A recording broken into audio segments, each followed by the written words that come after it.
پس از شهادت امام حسین بن علی بن ابی طالب در روز 10 محرم الحرام 61 هجری از سرزمین آسمانی کربلا آغاز شد و هنوز هم ادامه دارد. روایتگر حرکت انقلابی و شورآفرین دخت علی مرتضی و برادرزاده اش علی بن حسین همراه با زنان و کودکانی از قبیله نور که تنها به جرم حسینی بودند به عنوان اسیر خارجی به اسارت درآمدند. آنچه که مورد توجه می باشد خطابه ها و خطبه های آتشین و طاغوت شکن امام زین العابدین و حضرت زینب می باشد که تماما برگرفته از اسناد تاریخی و مورد تصدیق علمای اهل سنت و همچنین علمای شیعی می باشد.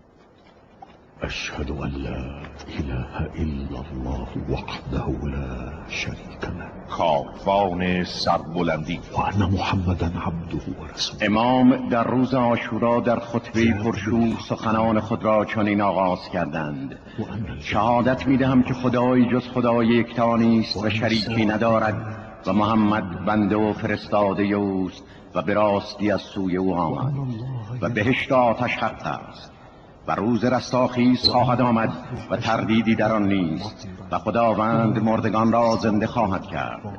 من از روی سرکشی و ناسپاسی و افساد و گمراهی به اینجا نیامدم، بلکه فقط برای اصلاح امت جدم رسول الله به اینجا آمدم. میخواهم امر به معروف و نهی از منکر کنم و طبق روش پدر و جدم عمل نمایم.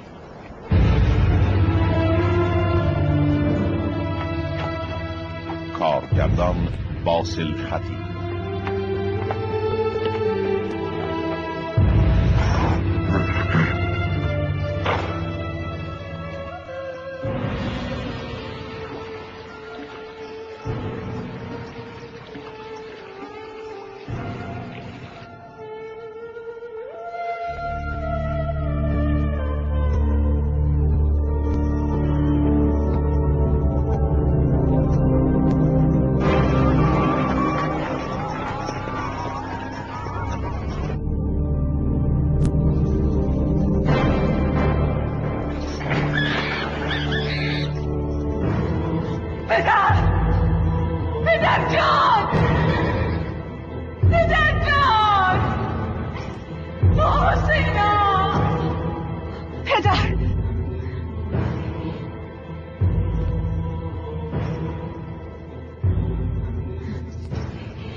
بسم الله الرحمن الرحیم. پناه میبرم به خدا از شر شیطان رانده شده. دمشق، کاخ یزید.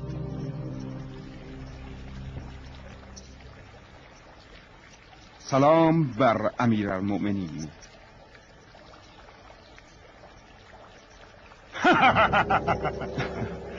عمر امیر دراز باد. خبری از عراق برای شما دارم.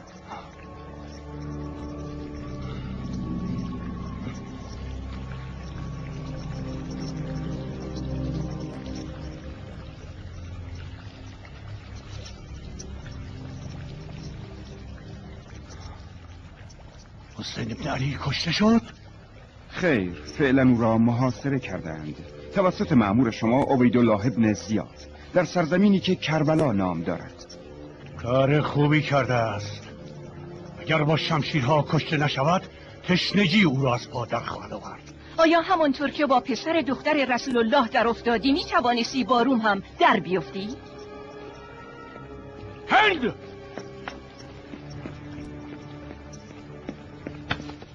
نمیخوایی از دخالت در امور حکومت من دست برداری؟ چرا باید دیگران نظرات خود را بر تو تحمیل کنند یا از این رومی مشورت بگیری؟ تو برای کشتن حسین بن علی فقط از بوزینت مشورت نخواهی. هیچ کس چیزی را بر من تحمیل نمی کند.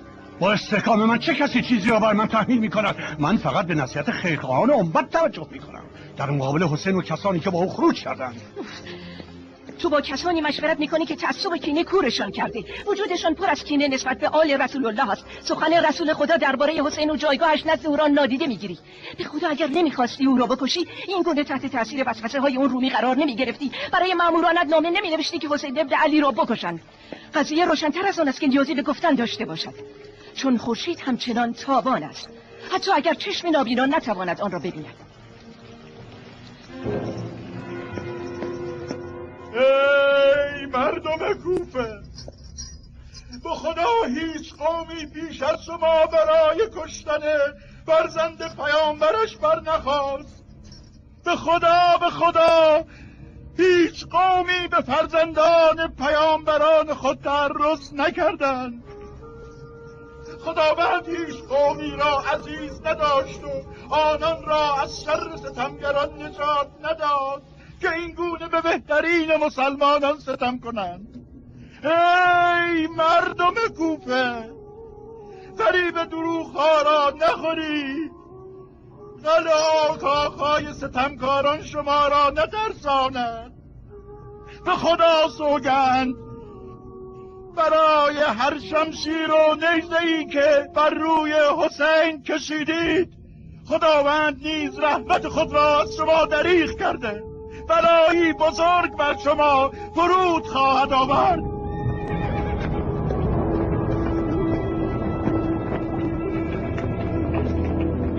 بسم الله الرحمن الرحیم.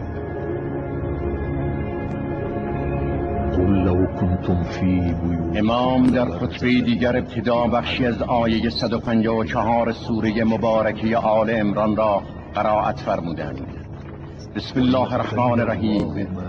بگو اگر شما در خانه های خود هم بودید، کسانی که کشته شدند بر آنان نوشته شده، پس قطعاً به سوی قتلگاه های خویش می رفتند. و اینها از آن جهت است که خداوند آنچه را در دلهای شماست در عمل بیازماید و آنچه را در قلبهای شماست پاک گرداند و خدا به راز سینه ها آگاه است. برای سختی ها آماده شوید و بدانید که خداوند متعال نگهدار شماست. شما را از شر دشمنان نجات داده عاقبت به خیر خواهد کرد. دشمنتان را به عذابهای مختلف گرفتار کرده پاداش رنجهای شما را با نعمتهای مختلف و کرامت خواهد داد. پس شکایت نکنید و چیزی را که از ارزش شما میکاهد به زبان نیاورید. شما را به خدا میسپارم.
هر انسانی به سوی اجل تعیین شده‌اش می‌رود.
حسین آمدی؟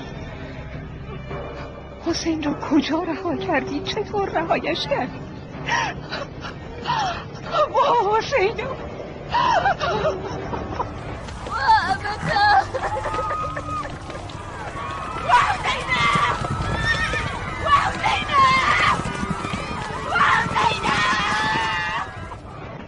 ایوه های حسین و آتش بزنید، آتش بزنید، آتش بزنید.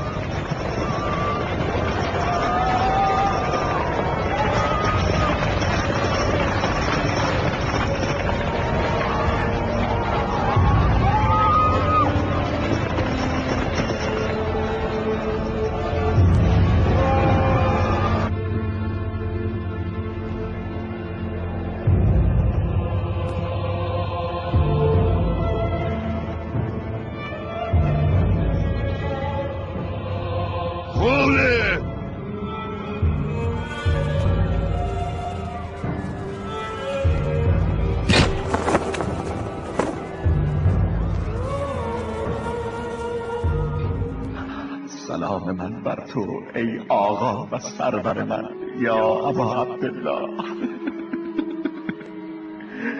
سلام من بر آن جانهایی که خود را در سایه سار تو قرار دادند و با تو جان باختند.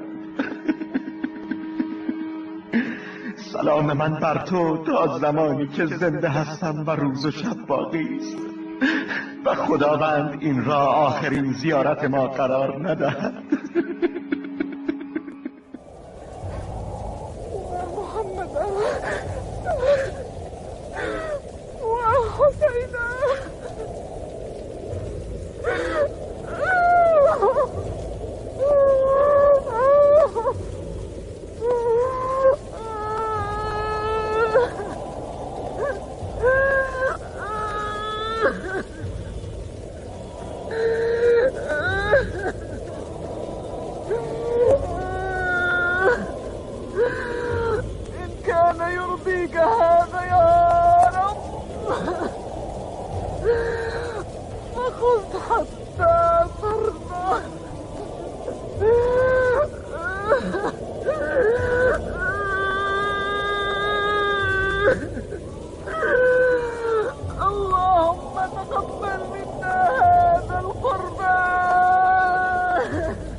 گمانم تو زینب دختر علی باشه.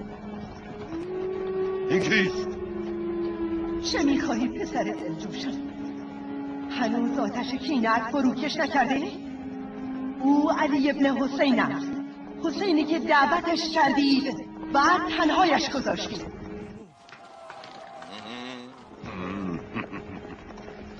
فکر میکردم فقط کودکان و زنان را زنده گذاشته. این چیزی است که خداوند از نسل حسین باقی گذاشت. میخواهی او را هم بکشی؟ چرا زنده مانده؟ به گمانم او از جنگ ترسیده بوده. همه میدانند که فرزندان محمد و علی اهل ترس نیستند. ترسوها کسانی هستند که از سلطان بترسند به جای اینکه از خدا بترسند. باد بر شما، باد بر شما فرزندان علی.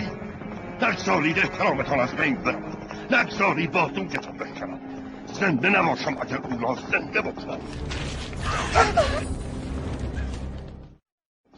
آرام باش اشکل. چطور میتوانی ناتوانان و بیماران را بکشی؟ برو کنار وگرنه تو را میکشم. این کار را بکن تا مسلمانان بدانند که یزید سربازان و لشکری را آماده ساخت تا زنی را به جرم اینکه نوه محمد است بکشد.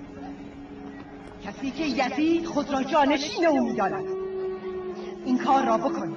کسی مثل تو از کشتن نوه پیامبر و عزیز پیامبر ابایی ندارد.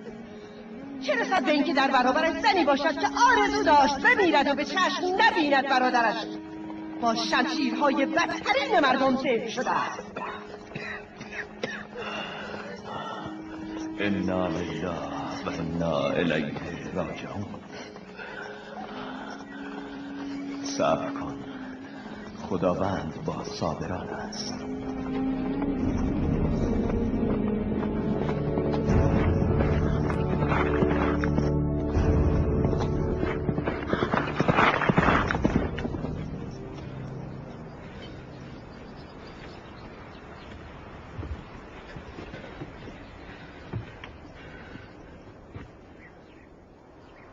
مژده بده هرمله. مژده بده ای امیر. پیروز شدید. دستور سردارم یزید اجرا شد به دست بهترین کسی که حاکم کوفه شد، امیر عبیدالله ابن زیاد.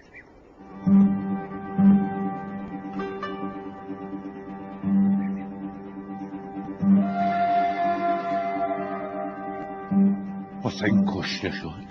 نمیخواستم پیش از شما این را بر زبان آورم. آری، حسین کشته شد.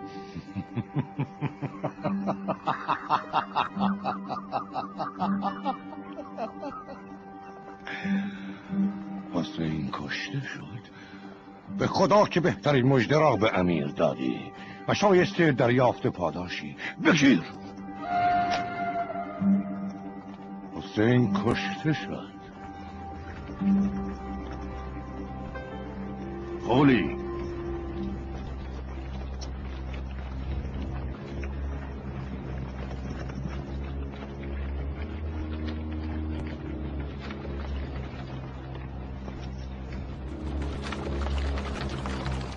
فرمان داده ای امیر لشکر. شماری سرباز با خود بردار و سر حسین را ببر. زود به نخلستان برو که سرورت ابن زیاد هم در آنجاست. اگر دیدی به کوفه برگشته به سویش برو بدون اینکه چیزی را تعریف کنی. محرم، خودت را با یاد خدا تسکین بده و بدان که زمینیان میمیرند و آسمانیان باقی نمیمانند و هر چیزی به غیر از خدای متعال نابود شدنی است. کسی که با قدرتش جهان را آفرید و آن را زنده می کند همان خدای بی همتاست. خواهرم، تو را قسم دادم پس قسم مرا پاس بدار. هیچ گریبانی برایم چاک مکن و چنگ بر روی خود مزن. پس اگر هلاک شدم آه و ناله مکن، شیون سر نده. خداوندا این قربانی را از ما بپذیر. به خدا سوگند هولناکتر از این مصیبت را هیچ خواهد به عمرش ندید. خداوندا من عزیزترین کس پیامبرت را به تو می سپارم.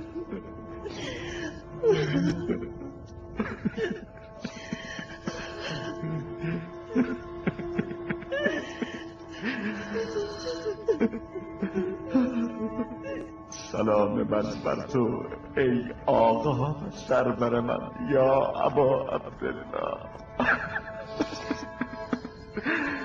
سلام من بر آن جانهایی که خود را در سایه سار تو قرار دادند و با تو جان باختند. سلام من بر تو تا زمانی که زنده هستم و روز و شب باقی است و خداوند این را آخرین زیارت من قرار ندهد.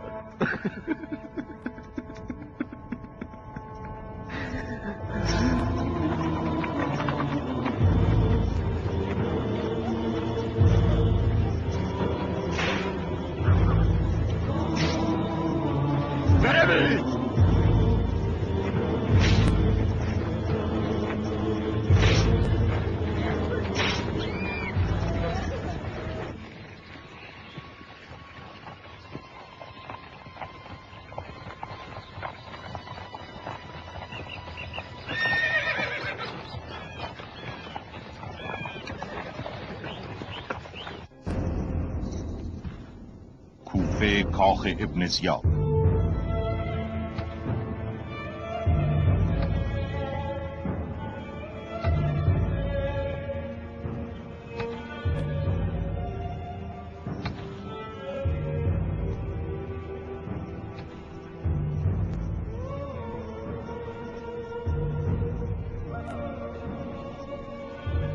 سر حسین؟ بله سرورم، سر حسین.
اهل بیتت در راهند ای حسین.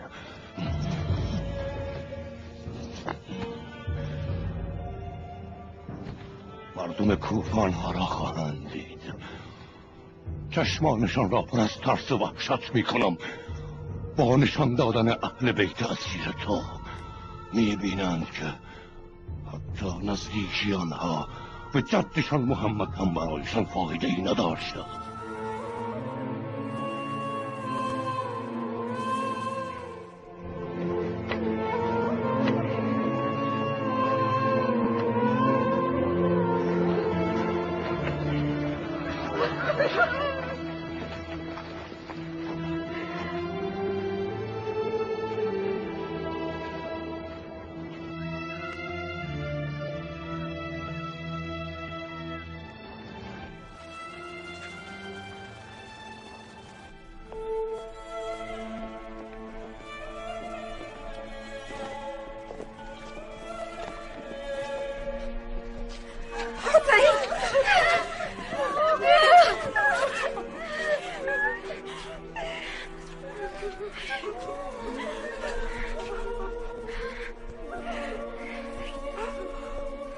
والله إنك أردت استقبالي كعادتك يا حشاشة كبدي. این چیزیست که حسین برایتان میخواست. شما در شهر جدتان در آسایش زندگی میکردید. چه باعث شد سوی ما بیایید؟ همان چند نامه از طرف مردان ترسو؟ به خدا که بیعت درست‌تر بود. حسین در خانهش میماند و فتوا میداد و ثواب کمک به فقیر و پناه دادن به مسکین نصیبش میشد. سپس به بهشت میرفت. ولی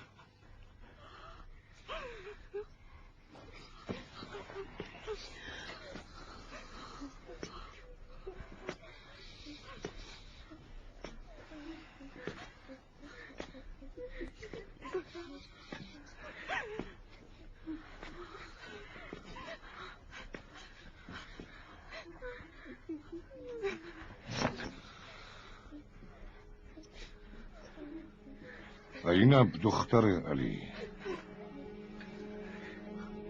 شنیده بودم که پدرت شعله چراغ را پایین می آورد تا کسی سایت را نبیند.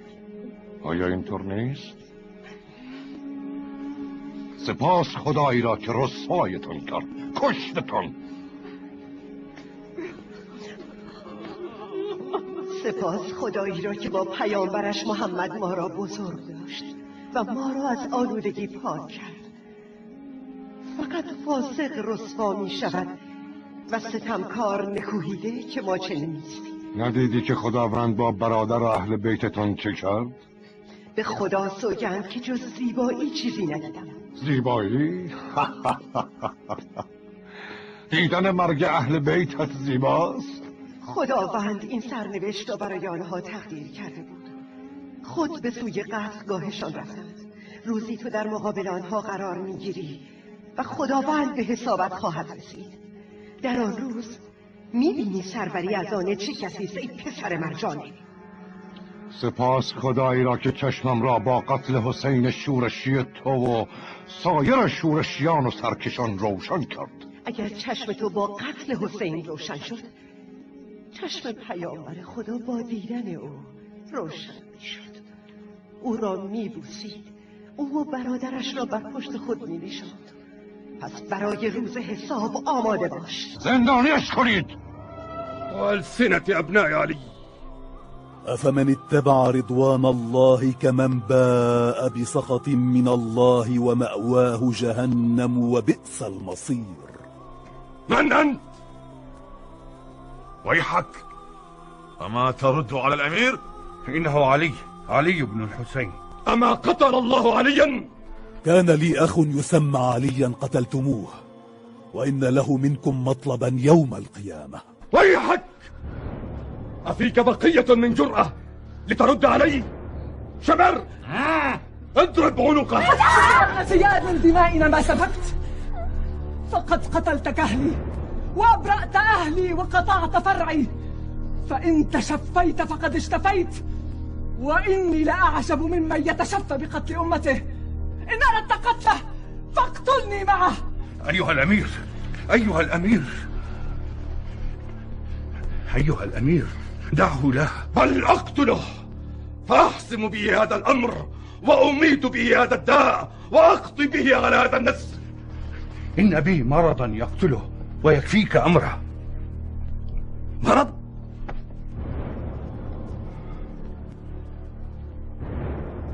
إن المرض أشد عذابا لك من الموت. وإذا مرضت فهو يشفين.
مشتی برای سرورم.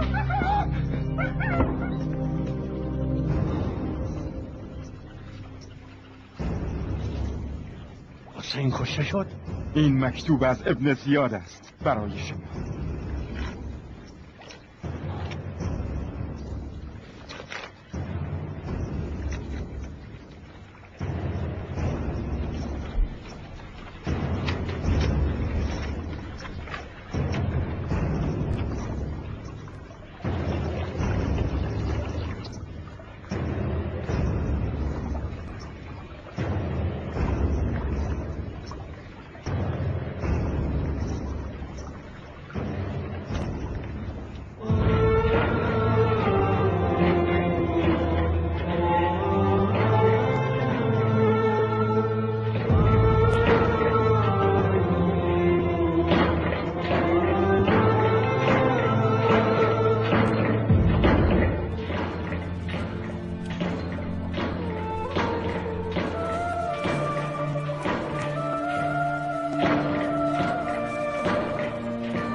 روانهشان کنیم. به کجا؟ به شام. شام؟ این امریه خلیفه است. امر کردن به سوی شام گسیلشان داریم. ولی ای امیر، علی ابن ابی طالب در بسیاری از مناطقی که در مسیر شام باید از آنها بگذریم طرفداران زیادی دارد که برایمان مشکل می‌سازند، چون ما فرزندان او را که بعضی کشته شده بعضی اسیر هستند با خود میبریم. هر شمار سرباز که بخواهی در اختیارت میگذارم، پس هیچ کس جرأت جنگیدن با تو را نخواهد داشت.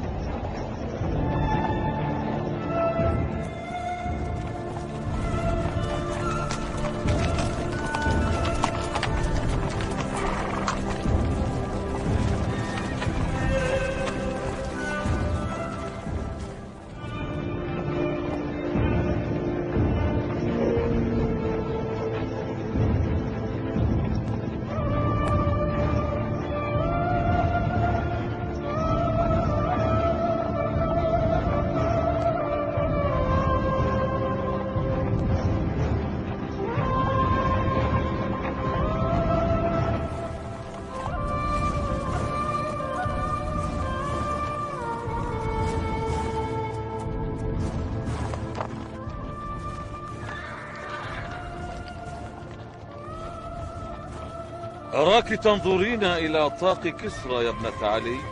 أولم ينشق طاق كسرى لولادة جدي رسول الله؟ بلى، فكيف بقلب رسول الله الآن ورأس ولده منشق عن جسده وحرمه سبايا؟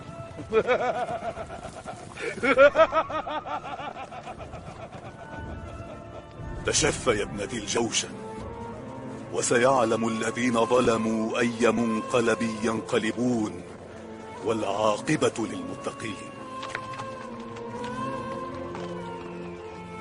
كان ينبغي أن تظل الرؤوس على الرماح، لا أن توضع في الصناديق. وهل تريد أن تضاف رؤوسنا إليها؟ نخشى أن ندخل ضياعا فيها موالد علي، ولا يريد الشمر أن يظهر الرؤوس أمامهم.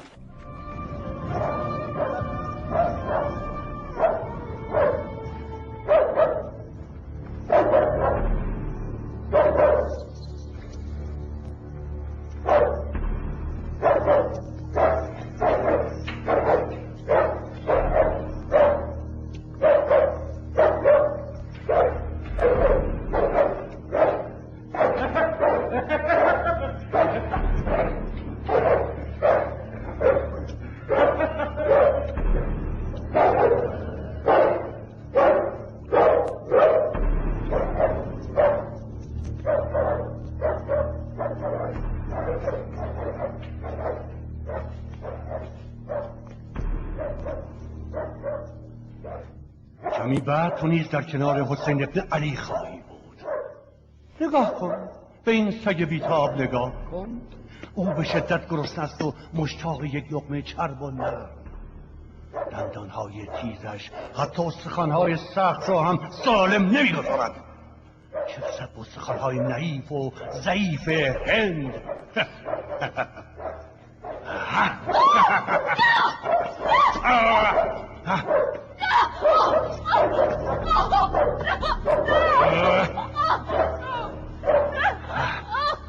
از این لباس زیبا خوشت میآید؟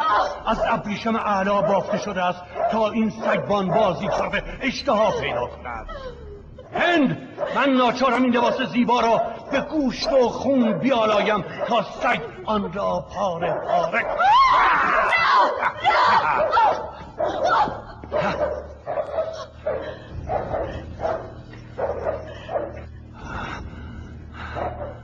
سگ را به سوی او بفرست.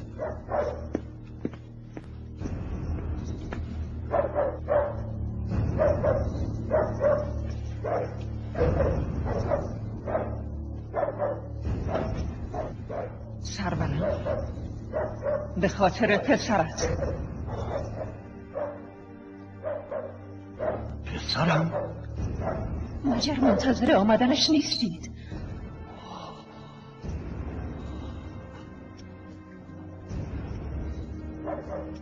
یعنی هندکنون تاریخ.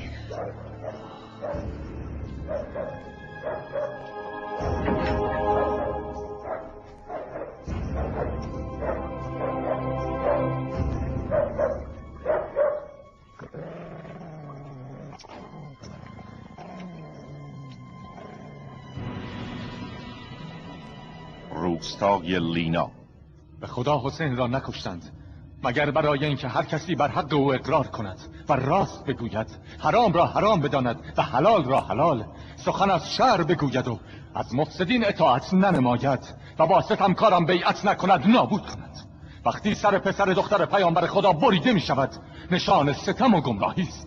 بنابراین آماده جهاد شوید و صبر و استقامت پیشه کنید.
از این دهکده ملعون دور شد. بروید. نه با این درخواستش موافقت نمی کنم. سرورم فقط میخواهد کودکان به خانواده هایشان برگردانده شوند. این چه ایرادی دارد؟ شما که حسین را کشتید و به خواستهتان رسیدید. بگذار به کارهای دیگر برسم. خواهم اندیشید. ببخشید سرورم. چه میخواهی سر؟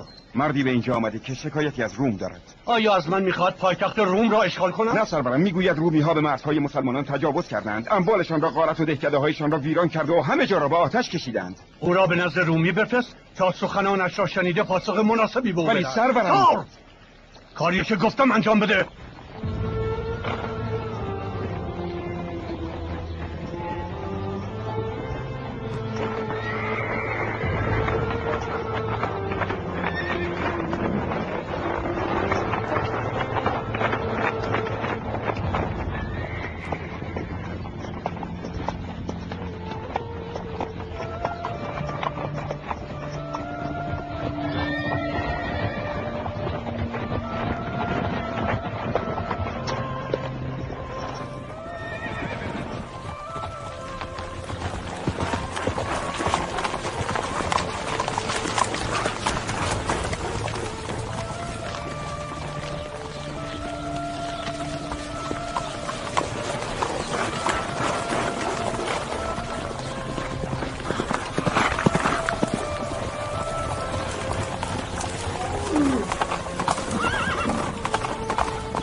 شما با 15 نفر بروید و صدر راهشان بشوید.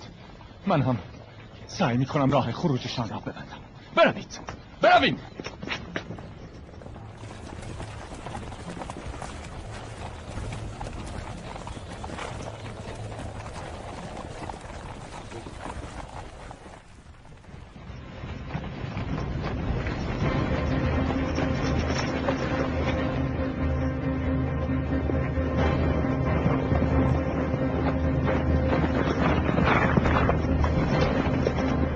اهل بیت پیامبر خدا را به ما بسپارید.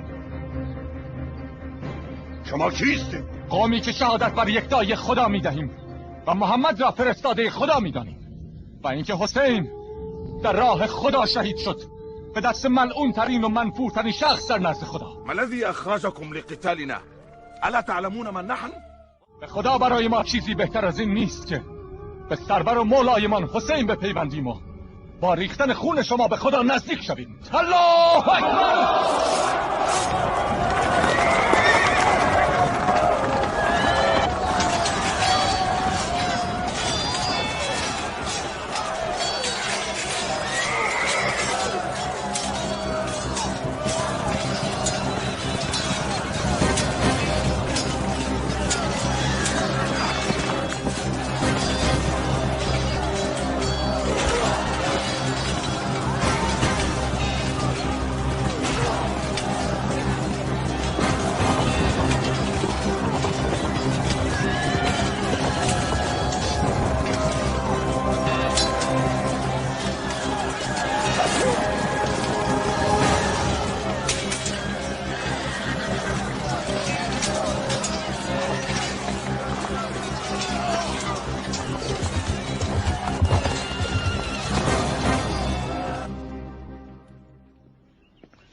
خلیفه با خواسته ای که داشتی موافقت کرد. واقعا؟ آری. اگر حقی باشد و به قولش عمل نکنند؟ نه نباید درباره سرورم چنین حرفی بزنی. یعنی به تو قول داد آنها را از جایی که اکنون هستند به شهر برمیگردند؟ دقیقاً. و پیکی را راهی کرد تا به نگهبانان اسیران بگوید که آنها را با عزت و احترام به شهر جدشان برگردانند.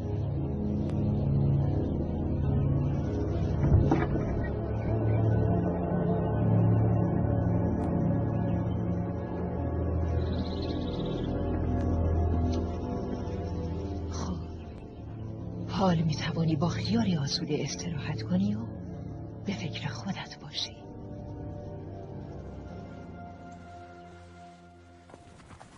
الله أكبر. أشهد أن لا إله إلا الله وحده لا شريك له،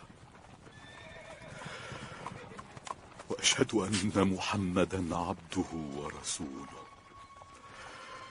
اللهم صل على محمد وآل محمد. السلام عليك أيها النبي ورحمة الله وبركاته.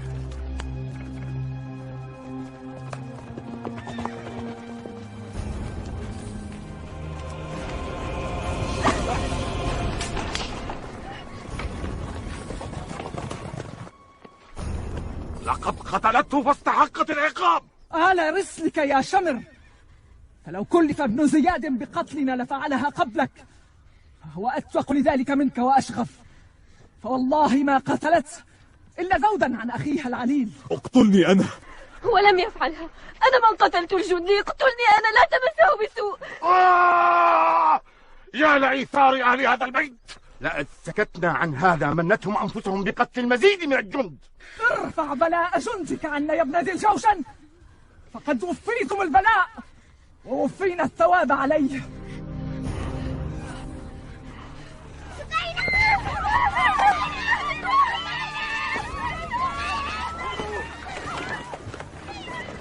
أقرئي مني السلام على قبر ولدي الحسين.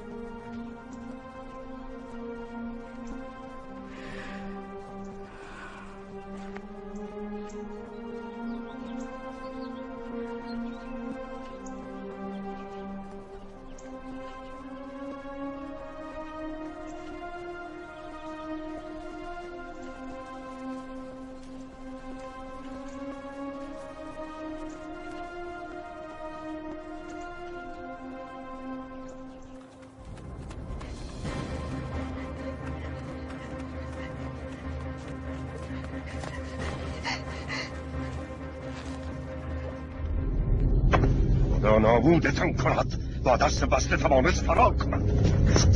زرج، با شماری از سربازان برو و پیش از غروب او را برایم بیاور. نباید زیاد دور شده باشد. راه یافت.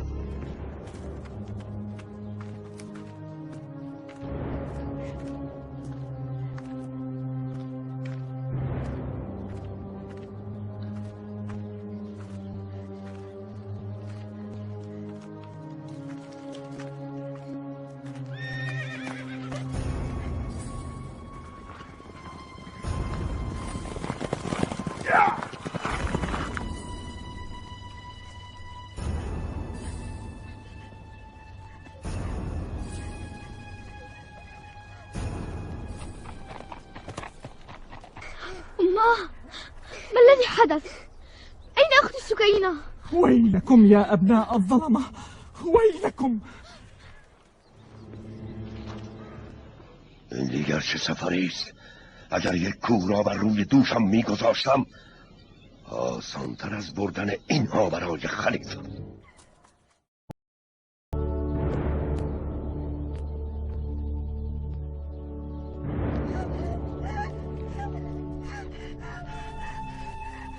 وغوثا وحسينا يا حسين يا بنينيس.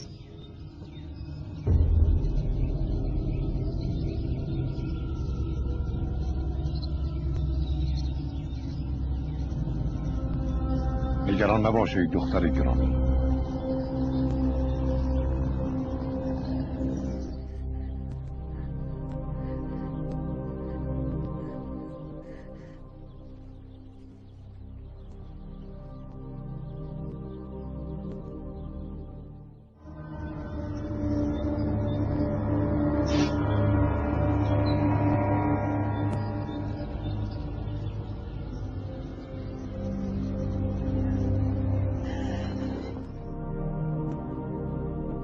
اللهم احفظ سكينة بحفظك واعطف عليها بعطفك، إنها بعينك التي لا تنام وبصونك الذي لا يضام. خداوند او را از هر بدی محفوظ بدار، همانا که تو دعایمان را اجابت میکنی.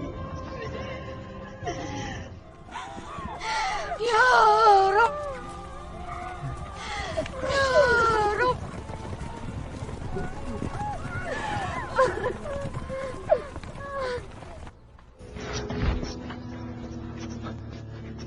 باور نمی کنم که اون دختر بتواند 3 مرد را بکشد و یکی از آنها زجر باشد. چگونه؟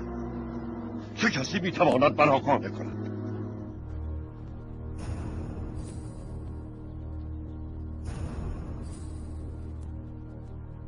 ويلكم يا آل الحسين، لقد حانت منيتكم فاشخصوا للموت وتهيئوا له. ما عدت أبالي بقصاص يزيد وابن زياد. استعدوا للموت يا أبناء محمد.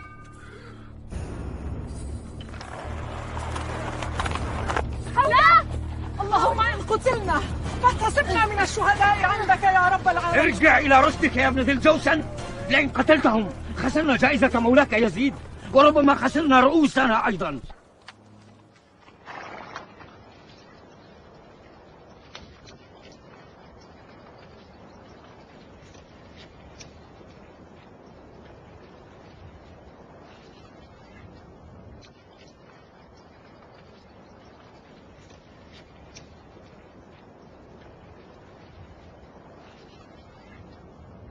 این فاطمه است، فاطمه از اهل بیت حسین. موسل. به خدا اگر به یزید برسند حتما آنها را آزار خواهد داد تا بدین وسیله از آنها انتقام بگیرد.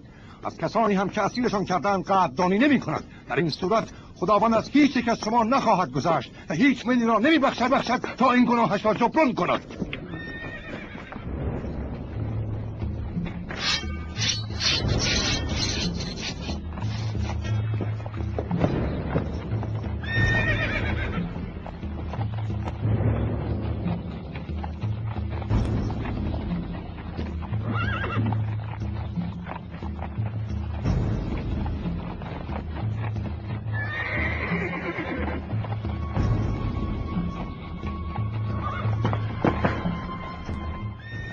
یکی از ضعیف و نفس والی را خبر کرده. او هم ترسیده و سربازانش را آماده کرده. والی با خبر شده؟ چطور؟ نمیدانم کار چه کسی میتواند باشد. اول باید برویم به سراغ آن پلید قبل از اینکه سربازان والی به سراغ ما بیایند. باید اهل بیت را نجات دهیم. فاطمه اینجا ناامن است، باید برویم. چه شده؟ برای چه برویم؟ گویا والی فهمیده که میخواهیم قیام کنیم. سربازانش را روانه همه جا کرده است. زود باشید برویم.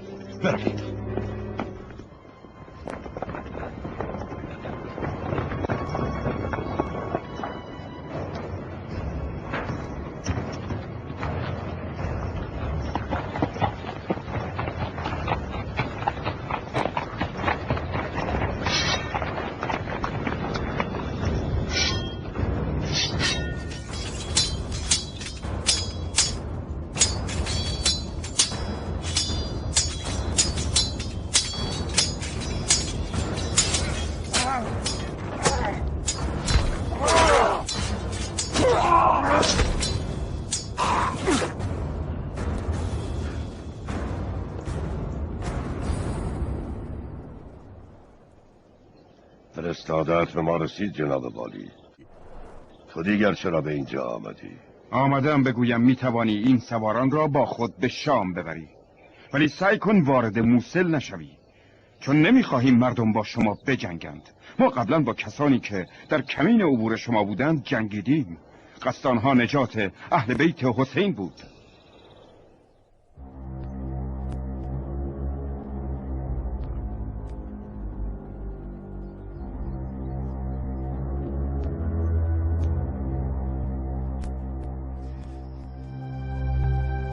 سكينة، ما قولك بسكينة؟ والله لا أدري يا عاتكة، إلا أن الله يهيئ للمؤمنين سبل الفرج من حيث لا يحتسبون. أما كان ينبغي أن تعود إلى المدينة المنورة؟ ما أظنها تقوى على الابتعاد عنا. ولكن من الذي أعانها للوصول إلى الموصل؟ عمتي، هل سأسمع صوت سكينة من جديد؟ وسترينها إن شاء الله. حلب. به خدا قسم هیچ رسالتی بدتر از این نیست، هیچ فشاری بر دلها و جگرها بدتر از این نیست، و هیچ معصیتی بدتر از این نیست که بگذاریم اهل بیت و دختران پیامبر خدا در دست آن فاسقان و خروج کنندگان از دین و شکنندگان پیمان خدا و پیامبر امینش اسیر باشند. آن زخم دیدگان از اسلام تاریکی را به جای نور برگزیدند. آنها کسانی هستند که آشکارا فسق و فجور می کنند. ای بزرگان حلب، ای بزرگان و جوانان برومند حلب، وقتی که کار به جنگ میان فرزند پیامبر خدا با شمشیرهای ابن زیاد و یزید می کشد، شما نباید این اجر و پاداش را از دست بدهید. باید برای پیکار با دشمنان پیامبر بشتابید. خداوند در روز پاداش و حساب سزای خیر به شما خواهد داد. الله اکبر، الله اکبر، الله اکبر. سپاس خدا به تعداد شنها و سنگریزها و به عدد عرشیان. و اشهد ان لا اله الا الله وحده لا شریک له و ان محمدا عبده و رسوله. کسی که فرزندانش در کنار فرات تشنه ذبح شدند و مردم از آنها دفاع نکرده یاریش ندادند، تا اینکه به محبوب اعلای خود پیوستند، انسانهای پاک و دارای ویژگی‌های معروف و شناخته شده، در راه خدا نه از سرزنش کسی باکی داشتند، نه از انزوا ترسی. خداوند را بندگی کردند، ویژگی‌های شایسته‌ای داشتند و بهترین خیرخواهان مسلمانان بودند. در دنیا زهد ورزیدند مانند مسافران، به آخرت چشم دوختند مانند امیدواران، در راه خدا جهاد کردند و شهادت را برگزیدند. ای مسلمانان، ای مؤمنان، شما می دانید که چه کسی مایل بود با اهل بیت رسول خدا بجنگد یا چگونه ما را لگدمال کنند. فکر نمی کنم که ندانید کسانی که سنگدل شدند، جگرهایشان سخت شد، خداوند دلهایشان را کور کرد و بر گوش و چشمشان مهر نهاد و شیطان وسوسه‌شان کرد و به ایشان آموخت و بر دیدگانشان پرده آویخت، لذا هدایت نمی شود. ای مسلمانان، ای مؤمنان، اینها دختران پیامبر خدا هستند که با تازیانه برده می شود به دست بدترین و منفورترین مردم نزد خدا. کودکان ضعیف را میبرند پای پیاده و زنان را که خاک آلوده شدند و امامی که با جسمی بیمار و ناتوان به سختی حرکت میکند. لك حاجة يا ابنة رسول الله؟ ما بها؟ بها الذي أراده يزيدك بأهل بيت رسول الله. والله لو عاد الأمر لي لأطلقتكم جميعا. تتأسون لحالنا وأنتم تمدون نواصيكم لأمراء السوء يديرونها كيفما شاءوا. هداكم الله إلى جادة الرشد والصواب.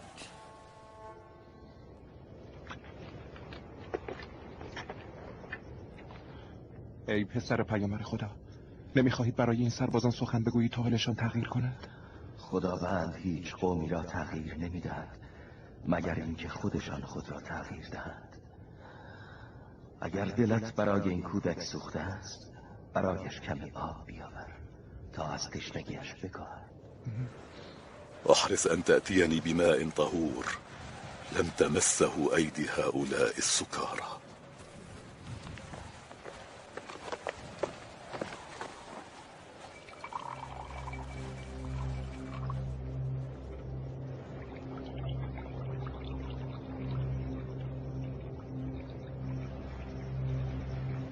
جوان، یا اینجا.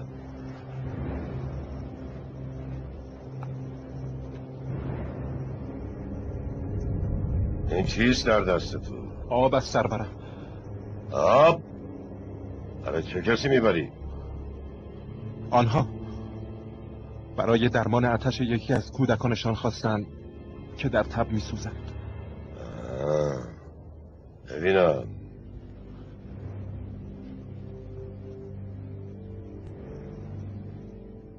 شرم نمی کنی که فقط نصفش را آب ریختی؟ بیشترش کنم سرورم؟ نه، من برایت بیشترش میکنم. بیا جلو.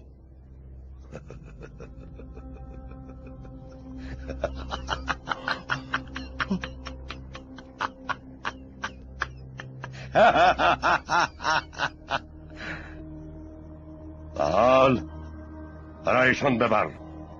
برو. تو را چه شده؟ ببر تا بیمارانشان را شفا دهد. برو برو.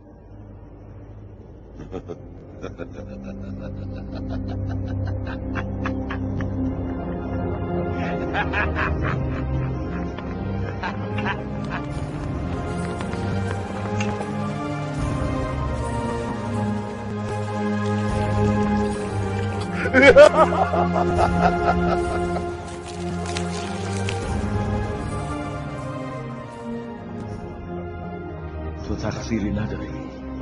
ما تو را آزمودیم جوان و تو با این عمل نشان دادی که نیکوکار هستی.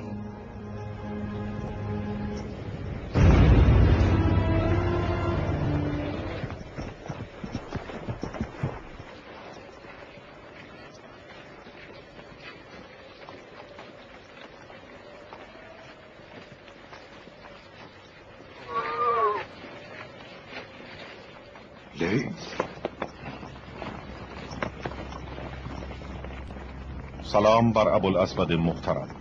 علیک السلام و رحمت الله. ای دیز، داخل می شوید؟ برای مهمانی نیامدم. آمدم تا از شما نیرو و کمک بخواهم. کمک؟ کمک برای چه؟ کمک برای ابی عبدالله حسین. هیهات هیهات، به خدا که یاری او را از دست دادیم. ما راه او را گم کردیم، دچار غفلت در این امر شدیم. وقتی مقصود او را دریافتیم که شمشیرهای گناه و تجاوز بر او فرود آمد. اگر حسین بازگردد و از تو بخواهد که به اهل بیتش پناه دهی و از آنها دفاع کنی، آیا به او پاسخ مثبت می‌دهی؟ چه میگویی دیز؟ منظورت چیست؟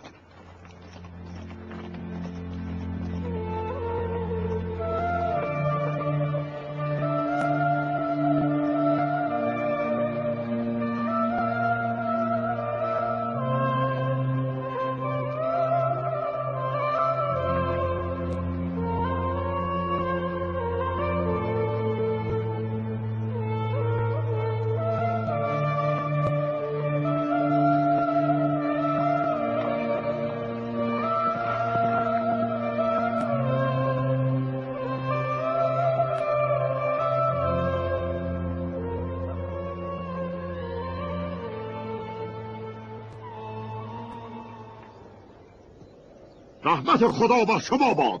با صبر و استقامت با کسانی که حرمت دین را شکستند، حریم زنان و مردان مؤمن را زیر پا گذاشتند و زنان اهل بیت پیامبر خدا را اسیر کردند و مرتکب معصیت شدند بجنگید. الله اکبر، الله اکبر، الله اکبر.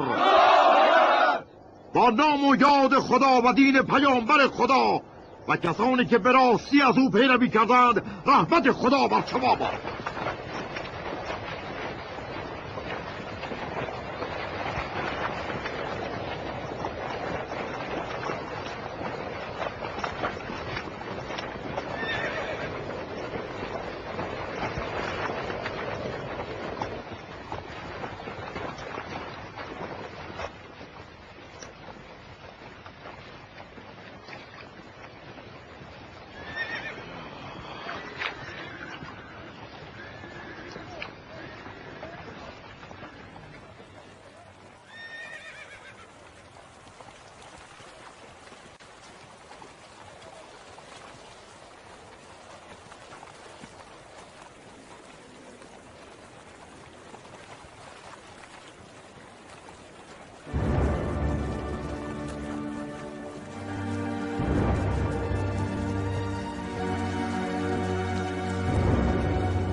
اسیران همراهت را آزاد کن.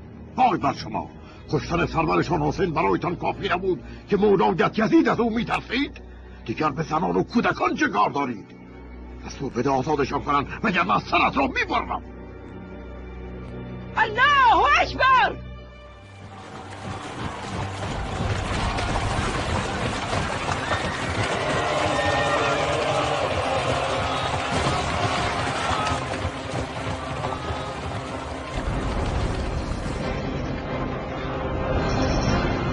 تمام اسیران را آزاد کنید.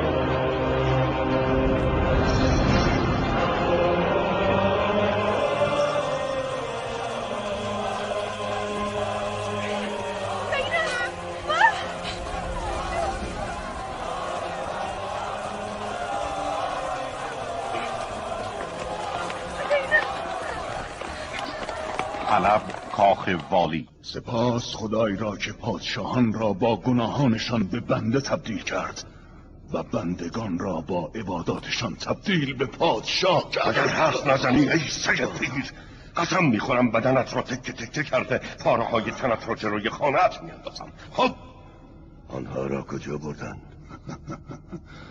به خدا اگر جایشان را هم میدانستم، حتی اگر مرا قطع هم میکردی، به تو چیزی نمیگفتم.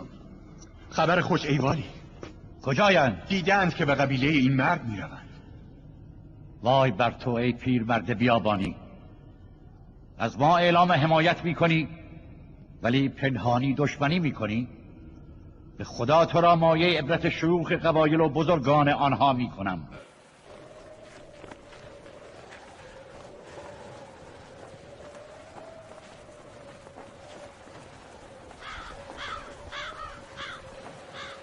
احقنوا دماءكم وابعثوا إلينا بآل الحسين نسير بهم إلى الخليفة. والله لن تمسوهم وفينا عرق ينبض، إما أن ترجعوا وإما ننتصر أو نموت دونهم، لا نأسف على حياة بعدهم. ألا تتركينهم يا درة؟ ولك الأمان أنت ومن معك. لقد خبر قتالنا هؤلاء الأجلاف الذين معك، فاستعذ بالله وارجع عن غيك أيها الوالي، ودعنا نسير بآل الحسين إلى مدينة جدهم، لعل الله يكفر عنك. والله لا نذهب إلا وهم معنا. إذن فأبشر أيها الجلف ببأس سيوفنا وطعن رماحنا.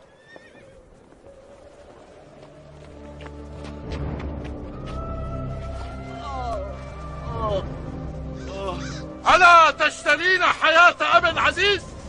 لا، ذو الحدود عن بنات رسول الله يا ابنتي. ما كان الله ليذر المؤمنين على ما أنتم عليه حتى يميز الخبيث من الطيب. قاتليهم يا ابنتي، قاتليهم، فإنهم كقوم نوح، كلما دعوتهم لتغفر لهم جعلوا أصابعهم في آذانهم، ومن حاول أمرا بمعصية الله كان أفوت لما يرجى وأسرع لمجيء ما يحذر. قاتليهم. سنرى من يكون الخبيث أيها الشيخ الخرف. أبي أبي أبي. خذيه، لا حاجة لنا به.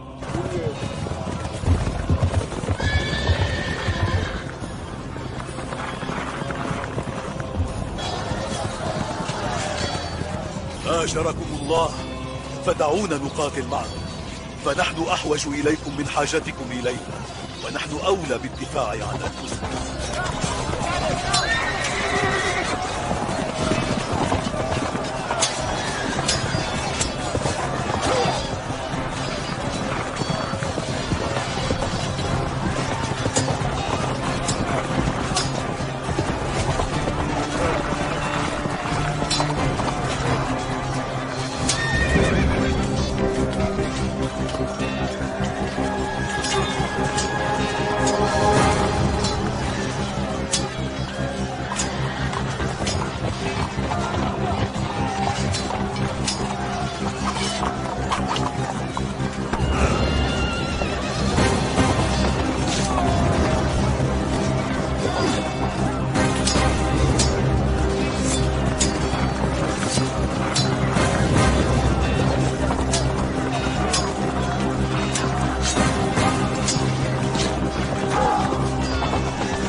از پروردگاری که آسمان و زمین را آفرید استمداد می طلبم.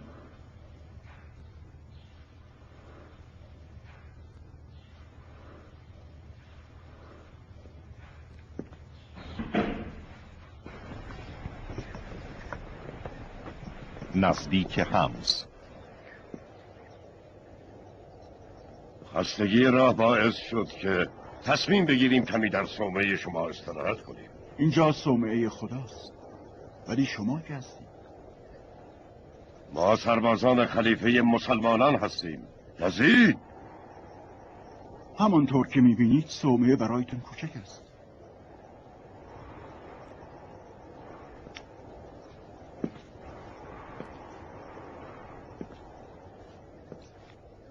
ما امانتی از خلیفه به همراه داریم.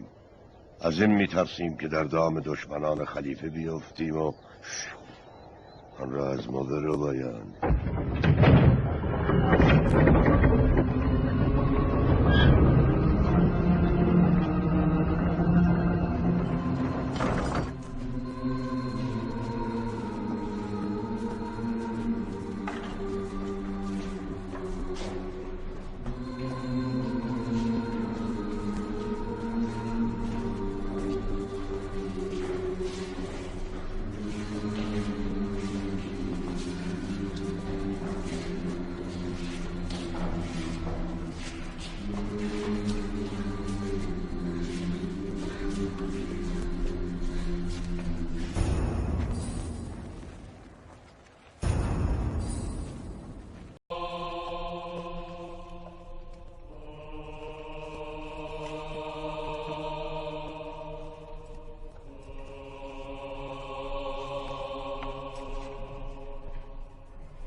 لما فعل هذا؟ أهي صدقة؟ هذا طعام الرب وأنتم ضيوفه. أتسمح لي؟ تفضل.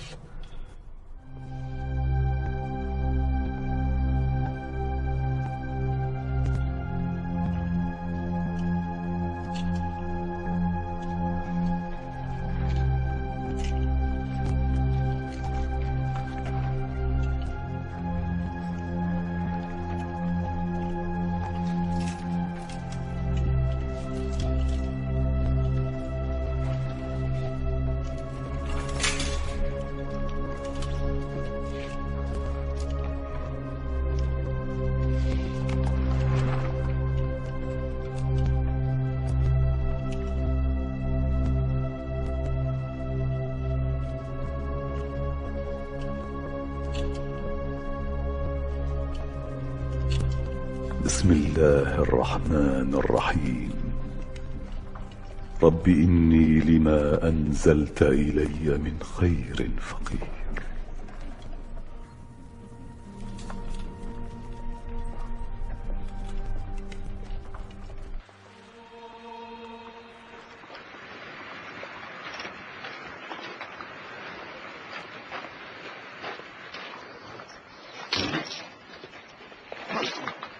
برو شراب بهتری برایم بیاور.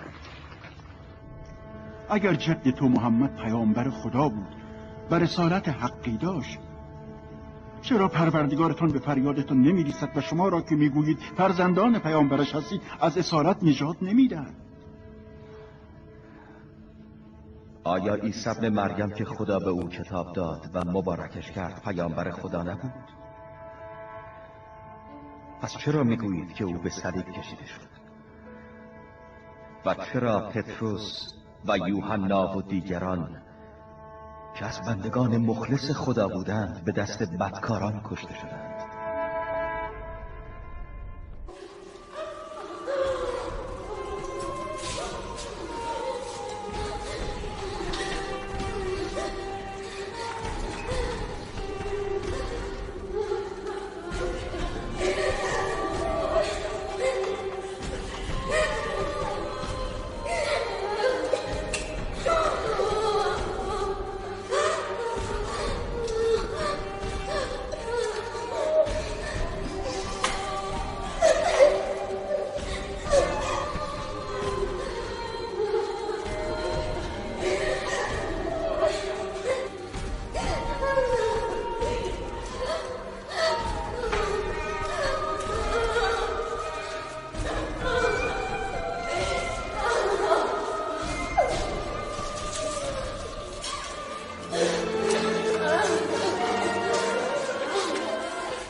اگر مسلمانی به مسلمان دیگر ستم کرده باشد چه چیزی از او گرفته می شود؟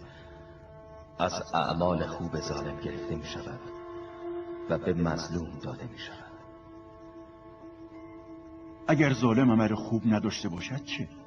اعمال بد مظلوم به حساب ظالم گذاشته می شود. بسیار عالمانه سخن میگویید و زاهدانه دعا میکنید. زهد چیست؟ بالاترین درجه زهد پایین ترین درجه ورع است و بالاترین درجه ورع پایین ترین درجه یقین است و بالاترین درجه یقین پایین ترین درجه رضا است. بدانید که زهد در کتاب خدا این است: به آنچه که از دست داده اید تأسف مخورید و به آنچه به شما داده شده شاد و فریفته نشوید.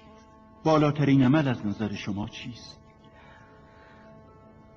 همانا بالاترین عمل نزد خداوند متعال است. پس از شناخت خدا و پیامبرش هیچ عملی بالاتر از دوری از دنیا نیست و آن انواع زیادی دارد. گناهان هم انواعی دارند. اولین گناه در برابر خداوند تکبر بود که از ابلیس سر زد وقتی از امر الهی خودداری کرد و از کافران شد. و حسد گناه فرزند آدم است که به خاطر حسادت به برادرش او را کشت. از دیگر انواع گناه علاقه حرام به زنان، علاقه به دنیا، علاقه به ریاست، راحت طلبی، پرگویی، برتری طلبی و ثروت اندوزی است. روی هم 7 مورد شد که همگی ناشی از علاقه به دنیاست. حتی پیامبران و علما پس از آگاهی از آن گفتند که علاقه به دنیا منشأ هر خطاست. بر اساس آنچه که علی ابن حسین گفت، خداوند ما را می‌آزماید تا راستگو را از دروغگو تشخیص دهد.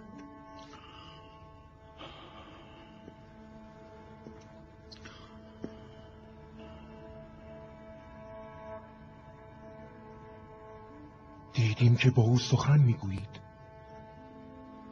به شما چه گفت؟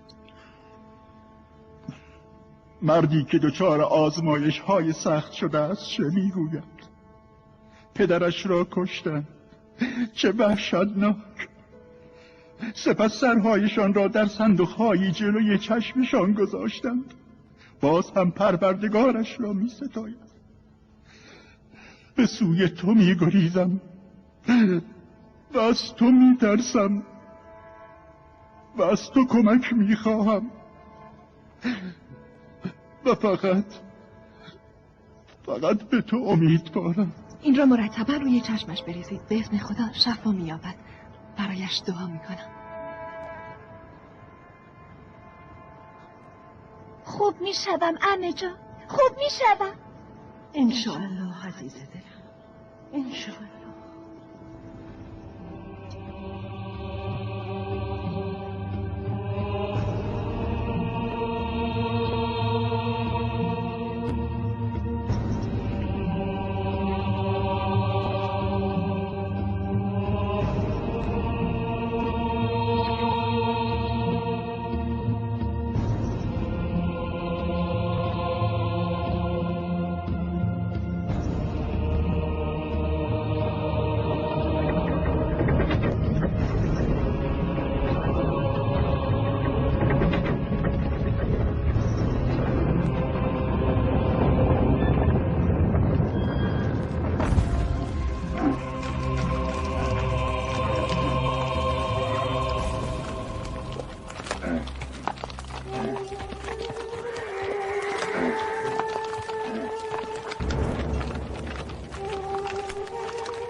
خوله خوله خوله خوله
دمشق.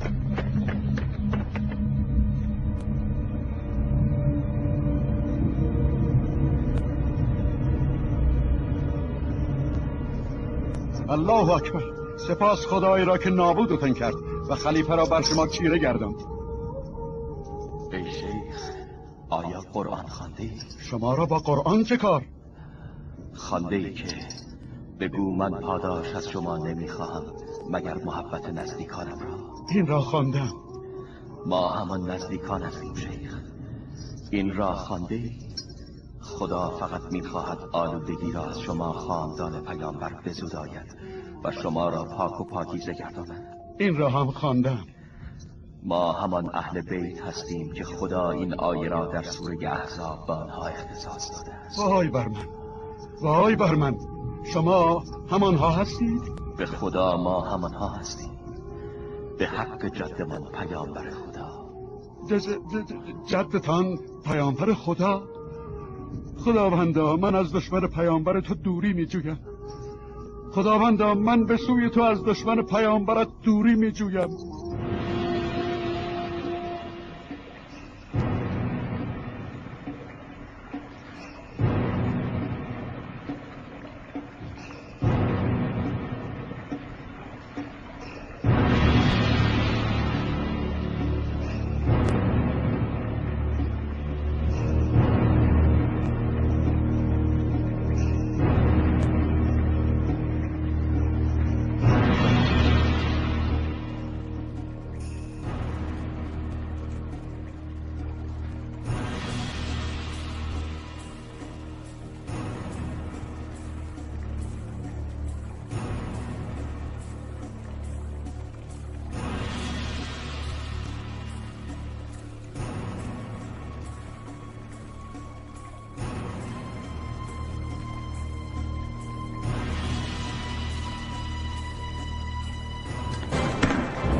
عاقبت سرکشیت را دیدی حسین؟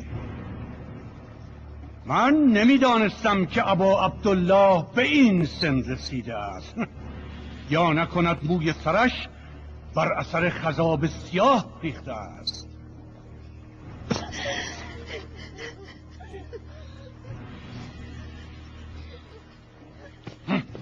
پسر حسین اهانت میکنی؟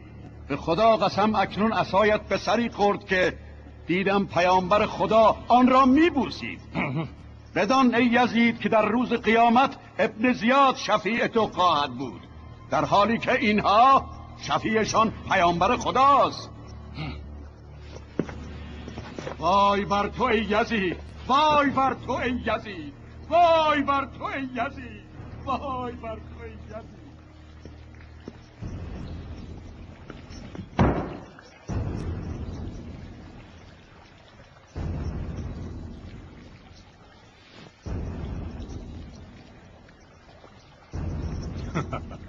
ای علی، پدر تو بود که با من قطع رحم کرد و حق مرا نادیده گرفت و با حکومت من مخالفت کرد. دیدی که خدا با او چه کرد؟ بسم الله الرحمن الرحیم.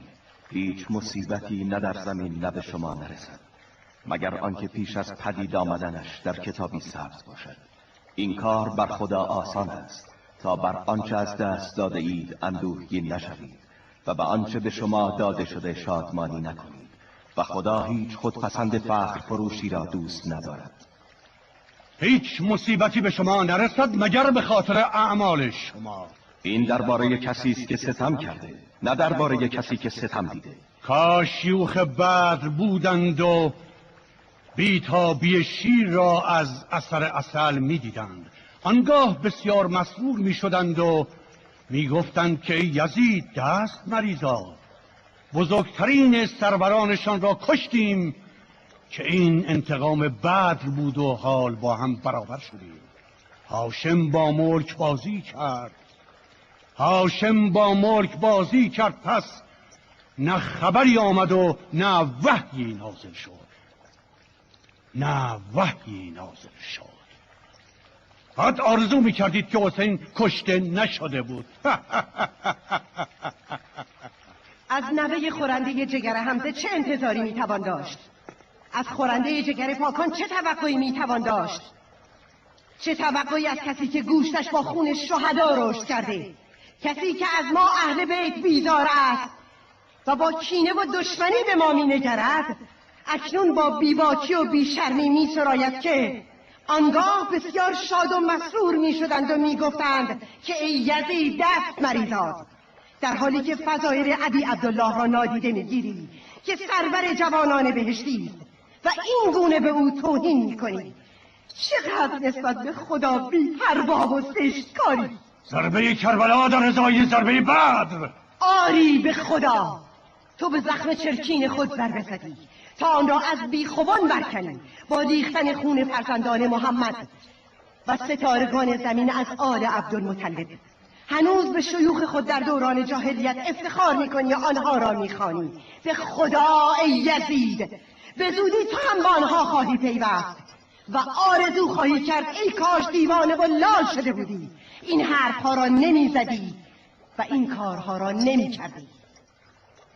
ساکت شو، خدا تو را نابود کند همانطور که برادرت را نابود کرد. تو فقط خودت را نابود کردی و گوشت خودت را سوزاندی. در حالی به محضر پیامبر خدا خواهی رسید که خون فرزندانش را ریخته ای و حرمت اهل بیتش را شکسته ای. خداوند آنها را گرد هم آورده، در کنار هم قرار خواهد داد و حقشان را خواهد ستاند. می‌فرماید کسانی را که در راه خدا جهاد کردند مرده مپندارید، آنها زنده اند و در نزد پروردگارشان روزی می‌خورند. فقط باید شمشیر میان ما و شما حاکم باشد، چون دیگر صلح ممکن نیست. فقط خدا باید میان ما حاکم باشد و محمد حاضر باشد و جبرئیل پشتیبان. کسی که تو را فریفت و بر مسلمانان حاکم کرد میداند جایگاه کدام ما بدتر است و کدام یک ضعیفتر. فریادهای زنان فریاد زن چه پسندیده و مرگ برای زنان شیون کننده چه آسان. میبینید اگر زنی در برابر امپراتور روم این گونه صحبت میکرد با او چه میکرد؟ این زن را آیا او به صلیب نمیکشید؟ دست روزگار مرا وادار به سخن گفتن با تو کرد. من قدر تو را کوچک میشمارم، سرزنشت را بی ارزش و توبیخت را زشت میدانم، ولی چشمها بیناست و سینه ها گرم. بسی شگفت‌آور است که حزب الله نجیب به دست حزب شیطان رانده شده کشته می شود. وقتی غنیمت را بگیری تاوانش را زود خواهی پرداخت. جز آثار اعمال خود چیزی نخواهی دید و پروردگارت به بندگان ستم نمی کند. سوگند میخورم که تو را نزد برادرت میفرستم. سرورم، اگر او را بکشید زیان میبینید. مردم علیه شما برمیخیزند و از بگونه ای خواهد شد که نمیپسندید. باید نابود شوند. به خدا برایشان چاره ای خواهم اندیشید که هیچ حاکمی برای رعیتش نیندیشیده. ما رعیت تو نیستیم. چاره‌ات را بیندیش، سعیت را بکن و تلاشت را ای یزید. به خدا یاد ما فراموش نمی شود، وحی ما نمی میرد و ننگ آنچه کردی از تو زدوده نمی شود. دیگر فکرت به جایی نمی رسد و چند روزی بیش از عمرت نمانده اطرافیانت پراکنده خواهند شد، تا روزی که منادی ندا خواهد داد که لعنت خدا بر ستمگران باد. ساکتش کنید، خدا زبانش را ساکت کند. ساکتش کنید. آرام باش عمه جان، به خدا که بهتر از دانشمندان منظورت را فهماند. ذلك لي ولو شئت لدفعت بك الیه. به خدا هرگز نمیتوانی به ما گزندی برسانی مگر اینکه از دین ما خارج شوی و دین غیر از دین ما برگزینی، هرچند که بر دین دیگری هستی. پس چرا این رو در برابر مردم اعلام نمی کنی؟ این پدر و برادر تو بودن که از دین خارج شدند. تو و پدرت به دین خدا و جد و پدرم هدایت شدی اگر مسلمان باشی. دروغ میگوی ای دشمن خدا. دشمن خدا؟ به خدا تو جز یک حاکم مستبد نیستی که ستم میکنی و ظلم روا میداری. و البته کسانی که کافر شده اند نباید تصور کنند چون به ایشان مهلت میدهیم برای آنان نیکوست. ما فقط به ایشان مهلت میدهیم تا بر گناه خود بیفزایند، آنگاه عذابی خفت آور خواهند داشت. صدق الله العلی العظیم. خداوند 6 چیز به ما عطا فرمود و با 7 فضیلت برتری یافتیم. آن 6 علم است و سعه صدر، مداراست و سخنگویی، شجاعت است و محبت در دلهای مؤمنان. و 7 فضیلتمان این است که پیامبر برگزیده از ماست، صدیق و طیار امت علی و جعفر از ماست، شیر خدا و شیر رسولش حمزه بن عبدالمطلب از ماست، 2 نوه رسول خدا از ماست، مهدی آن از ماست. ای مردم، هر که مرا میشناسد چه بهتر، و کسی که مرا نمیشناسد نام و نسبم را برایش میگویم. من پسر مکه و منا هستم، من پسر زمزم و صفا هستم، پسر کسی هستم که حجر الاسود را با گوشه ردای خود حمل کرد، فرزند بهترین کسی هستم که بر روی زمین گام نهاد، پسر بهترین کسی که طواف کعبه و سعی صفا و مروه کرد. من پسر بهترین کسی هستم که حج به جا آورد و لبیک گفت. من پسر کسی هستم که با براق به معراج رفت. من پسر کسی هستم که از مسجد الحرام به مسجد الاقصی سیر داده شد. من پسر کسی هستم که جبرائیل او را تا سدرة المنتهی برد. من پسر کسی هستم که به مقام قرب الهی رسید و تا فاصله طول 2 انتهای کمان به خدا نزدیک شد. من پسر کسی هستم که ملائکه آسمان بر او سلام و درود فرستادند. من پسر کسی هستم که خداوند متعال بر او وحی فرستاد. من پسر محمد مصطفی هستم. من پسر علی مرتضی هستم. من پسر کسی هستم که مردم را هوشیار کرد تا بگویند لا اله الا الله. من پسر کسی هستم که در رکاب پیامبر خدا با 2 شمشیر می جنگید، با 2 نیزه می جنگید، 2 بار هجرت کرد، 2 بار بیعت کرد، در بدر و حنین جنگید و حتی لحظه‌ای هم به خدا کافر نشد. من پسر کسی هستم که جبرائیل پشتیبانش و میکائیل یاورش است. من پسر حافظ حرمتهای مسلمانان و در هم شکننده مارقین و ناکسین و قاسطین هستم. پسر جهاد کننده با دشمنان ناصبی. پسر اولین کسی هستم که دعوت خدا و پیامبر را در میان مؤمنان پذیرفت. اولین سابقین، نابود کننده مشرکان، تیری از تیرهای خدا بر منافقین، زبان حکمت عابدین، یاریگر دین خدا، ولی امر خدا و دریای علمش بود.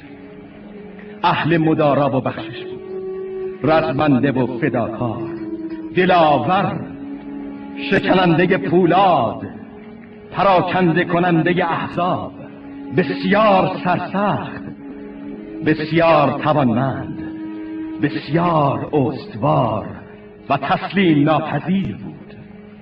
شیر قهرمان، در جنگ ها بیدرنگ بر دشمنان میتاخت و آنها را تار و مار میکرد. قهرمان بیبدیل، شیر حجاز، بزرگ عراق، مکی و مدنی، بدری و احدی، شجری مهاجری، در میان عرب سرور بود و در میان جنگجویان شیر بود. وارث البشعرین، پدر 2 نوه حسن و حسین.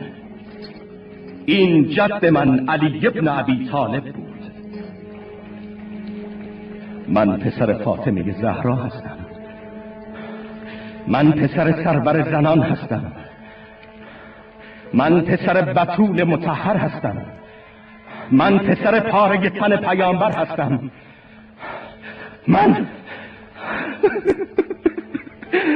من پسر این آغشته به خون هستم. من پسر صاحب این سر هستم. این سبت شده یک کربلا.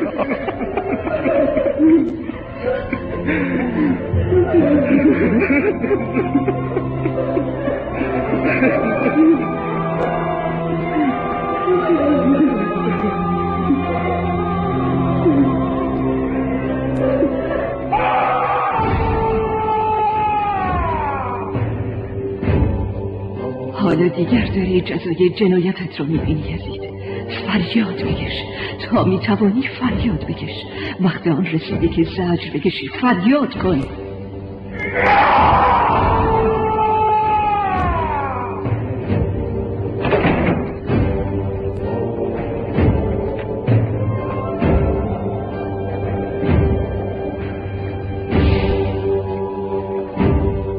به خدا یاد ما فراموش نمیشود. وقتی ما نمیمیرد و ننگ آنچه کردی از تو زدوده نمیشود. دیگر فکرت به جایی نمیرسد. چند روزی بیش از عمرت نمانده اطرافیانت پراکنده خواهند شد تا روزی که منادی ندا خواهد داد لعنت خدا بر ستمگران باد.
این چه صدایی است؟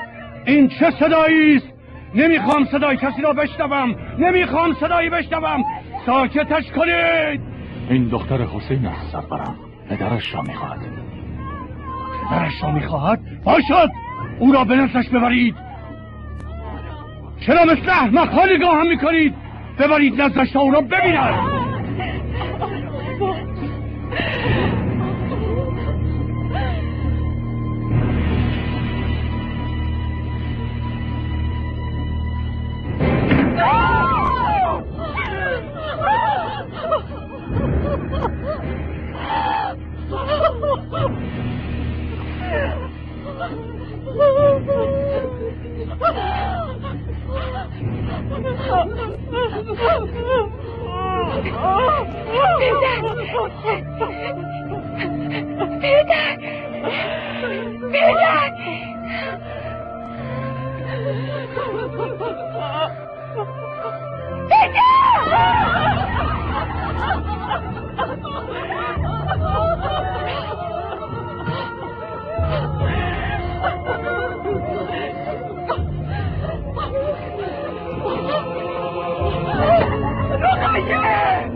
بسم الله الرحمن الرحيم. الحمد لله رب العالمين الرحمن الرحيم مالك يوم الدين إياك نعبد وإياك نستعين اهدنا الصراط المستقيم صراط الذين أنعمت عليهم غير المغضوب عليهم ولا الضالين.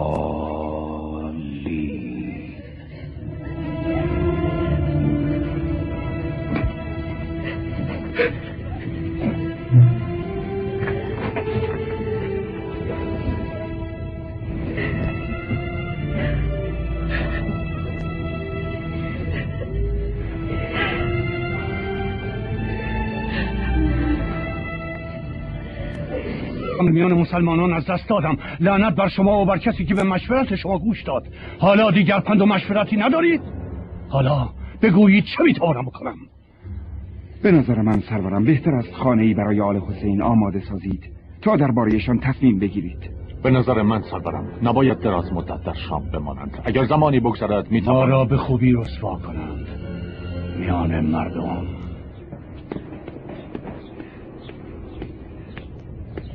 السلام علیکم ای عموزاده ها. السلام علی من اتبع الهدی. چرا از من روی برمیگردانی پسر عمو؟ چه میخواهی؟ آمدم تا چیزی به شما بدم. کسی مثل تو چه چیزی میتواند بدهد؟ تویی که نزد خداوند بی چیزترین و نازلترین کس هستی. پس چه میتوانی بدهی؟ اگر مسلمانی به مسلمان دیگر ستم کرده باشد با او چه رفتاری می شود؟ از اعمال نیک ظالم گرفته شده به حساب مظلوم گذاشته می شود. و اگر ظالم همانند این بود که عمل نیکی نداشت، آنگاه اعمال بد مظلوم به حساب ظالم گذاشته می شود. خداوند شما را بخشنده دارد ای پسر عمو. لعنت خدا بر پسر مرجانه که همه ما را به این روز انداخت. اگر میدانستم که چه میشود اجازه نمیدادم گزندی به پدرت برسد، حتی اگر بعضی از فرزندانم هلاک میشوند. دیگر دیر شده. تو به چیزی که میخواستی دستور دادی، پدرم و یارانش را کشتی. حال دیگر چه میخواهی؟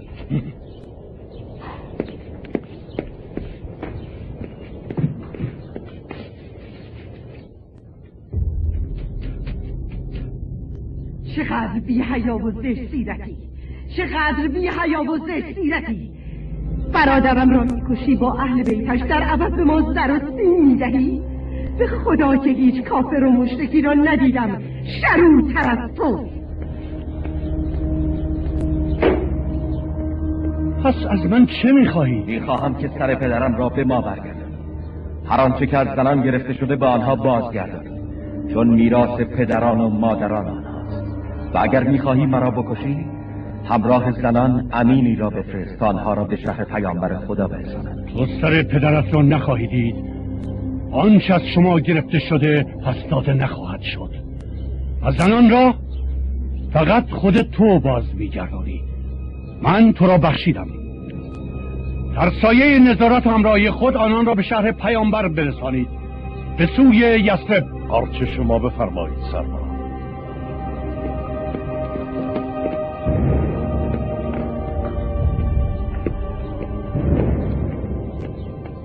اگر آنها را در روز خارج کنید، مردم برای خداحافظی دورشان جمع می شوند. احتمال بسیار دارد که با حمایت و پشتیبانی مردم علیه تو بپاخیزند. پس کاری کنید که در شب تاریک خارج شوند، به دور از چشم مردم. برویم ای پسر پیامبر خدا.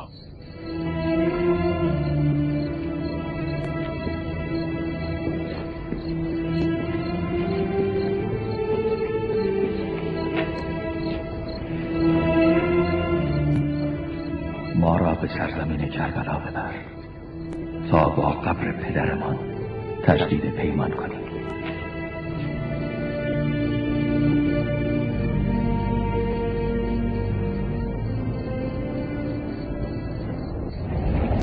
در راه کربلا. در روز عاشورا امام حسین علیه السلام فرمودند: امیدوارم که خداوند با رسوایی شما مرا گرامی بدارد. خداوند دعای امام را مستجاب کرد و با رسوایی ستم کنندگان او را برای همیشه تاریخ گرامی داشت. بسم الله الرحمن الرحیم. بسم الله الرحمن الرحیم. و پروردگارت این گونه روستاها را هنگامی که ستم کنند عقاب می کند که عقاب او سخت دردناک است. صدق الله العلی العظیم.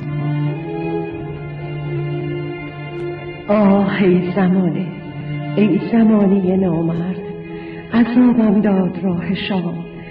پلک چشمانم بسته نشد و نخوابیدم، تیر بلایت مرا نشانه رفت.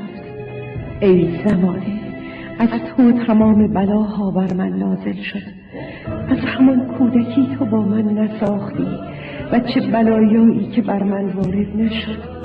نگاه کن، پلکایم از شدت اشک و گریه زخمی گشته و آن هنگام که امیدم در کنار علقمه بر زمین افتاد، تمام امید از وجودم رخت بربست و تمام آرزوهایم بر باد رفت. ای زمانه نامرد، قلبم خون شده از فراق و سرور من تبدیل به اندوه گشته است. نگاه کن که بر صورتم از سر و جای اشک باقی مانده و شبها را در حالی صبح کردم که میدانستم روح خویش را در کربلا جا گذاشتم. آه ای زمانه نامرد، اگر در کربلا دستهای صاحب غیرت را قطع کردند، من نیز بر شترهای بی جهاز از دیاری به دیار دیگر رفتم. سراغ حسین را هند از من میگیرد و از من جواب میخواهد و من در جوابش اشک ریز کنم. آه ای زمانه، باور نمی کنم در خراب سکنا گزیدم. در میان ستمگران فقط زنان و کودکان باقی ماندند، آن هم با حالی نزار و هیچ کس مراعات حال دخت علی نکرد. آه ای زمانه نامرد، 40 شب تار را گذراندم در حالی که اندوه در قلبم بود و اشک در چشمم و حال سراغ برادر را میگیرم، سراغ مهربانیش را، سراغ انگشت و انگشتریش را. ببین روحم هنوز هم در پیش اجساد مشغول نوحه‌گری و جسمم همراه سر بر نیزد همدم و همراه. آه ای زمانه نامرد، ببین اطفال را که بازوانشان بسته است. نگاه کن اهل حرم را چگونه آرام کنم زمانی که میگریند و تازیانه میخورند. زمان نامردی و بی‌مروتی تو دخت پیامبر را به اسارت برد و پیر شد دلم قبل از آنکه مویم سپید شود. بگو چه پاسخی بدهم به مادری که با خوردن کمی آب شیرخوارش را از من طلب می‌کند. آه این زمانه، چگونه برگردم کنار خاکی که جایگاه و منزلگه من است؟ چگونه خاکش را به آغوش بکشم و ناله سر دهم؟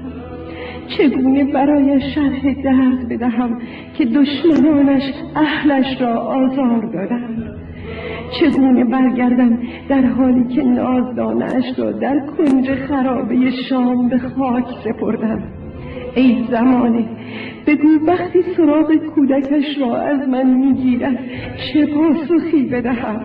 چه بگویم وقتی مرا بی رقیه میبیند؟ آه ای زمانه نامرد.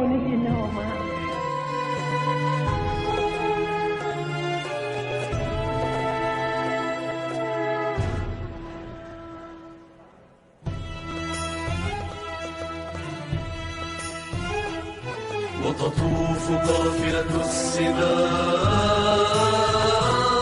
والصوت يزرع في الدهور النار والشوك الأليم.